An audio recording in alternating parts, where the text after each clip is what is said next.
you'll see guys, and they'll acknowledge, of course, you have responsibility to family, but they'll counter-signal the order amoris, and you try to get under it. Like, well, why are we doing this? Like, why do you not like this idea of ordering? And Stephen Wolfe, he said it well, like, everyone who's counter-signaling it, if you force them to rank, it's because white men are at the bottom. Like, you've really got down to it, they disdain their American, if you're an American, or European, white heritage, and they would, literally, Muslim refugees from Somalia would rank higher on. I would give them clothing, and I would give them food, and I would give them money, and I would give them support. And when the order of Morris is laid out, and you're forced to say family, community, town, nation, people, oh wow, what's this down here at the bottom? Oh, your countrymen. Right, but the only reason they're countering it is they're countering it for Americans because they want us to neglect our countrymen. Wes is so right. I don't want us to skip over that real quick. I am utterly convinced that all these guys who are counter-signaling, J.D. Vance and bemoaning how terrible this is, and this isn't really Christian, all of them are completely fine with following the order amoris in any other country. Right. Because in any other country, if that other country holds to the order amoris, and they have this triage of affections, this rightly ordered loves with categories and prioritizing as like a pond, a rock hitting, a pond rippling out. If they care for their immediate family, and then beyond that, their province or state, and then beyond that, their countrymen, citizens, and then beyond that, neighboring countries that they have, more relation to and more relationship with, and then beyond that, the world as a whole. These liberal guys are fine with that.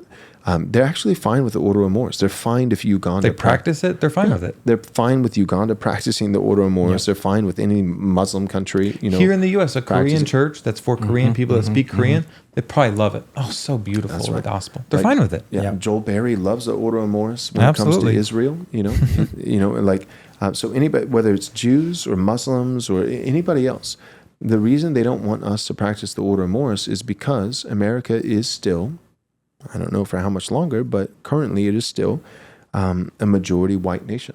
Right. So if America practices the order amoris for citizens of these United States, legal citizens of these United States, it would mean giving an in-group preference to white people. And we can't have that. I really think that's what it comes down to. And I don't even think it's just Christians. Right, because they'll say, no, the war isn't against white people; it's just against Christians. Well, I think there is a war on Christianity. Don't get me wrong. Sure. I think there's been a war on Christianity since Genesis chapter 3. So I'm not saying it's a war on white people against as a substitute to a war. I think there are two wars, though. I do strongly disagree with the guys who try to conflate them and say, well, it just looks like a war on white people because the most Christian nations are Western nations, and Western European nations in America are predominantly white. And so it looks like a war on white people, but really it's just a war on Christianity. I disagree.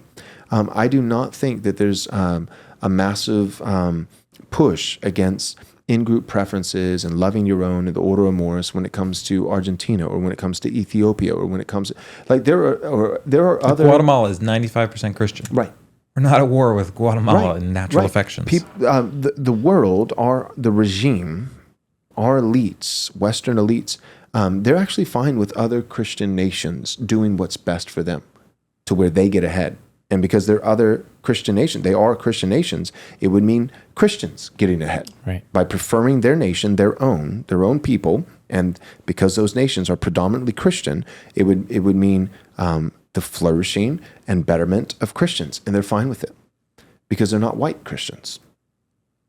And it took me a while. I mean, I remember it was probably about a year and a half ago, and I'm sitting here. I'm just trying to be honest with you. So I know I'm indicting myself by saying like, "What? This dude just realized a year and a half ago? What an idiot!"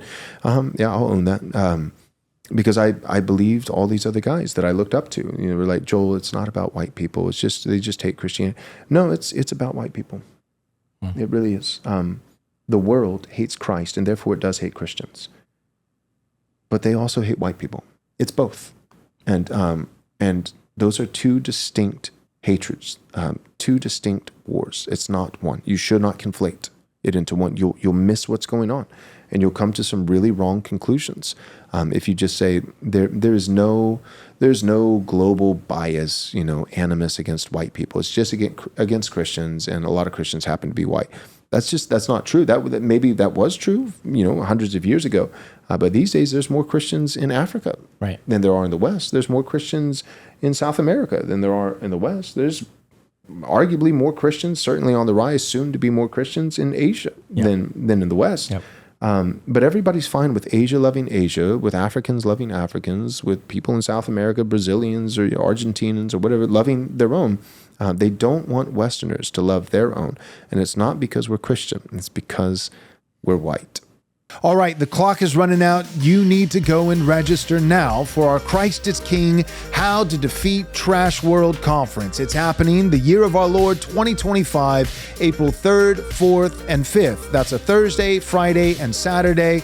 And by God's grace, we're able to provide for you an all-star lineup. We've got Steve Dace, Calvin Robinson, Orrin McIntyre, Dr. Stephen Wolfe, Eric Kahn, David Reese, Andrew Isker, John Harris, A.D. Robles, Dan Burkholder, Dusty Devers, Ben Garrett, C.J. Engel, and yours truly, Pastor Joel Webben. Come on out, join us April 3rd, 4th, and 5th, 2025, Thursday through a Saturday. Go to rightresponseconference.com to register today. Again, that's rightresponseconference.com.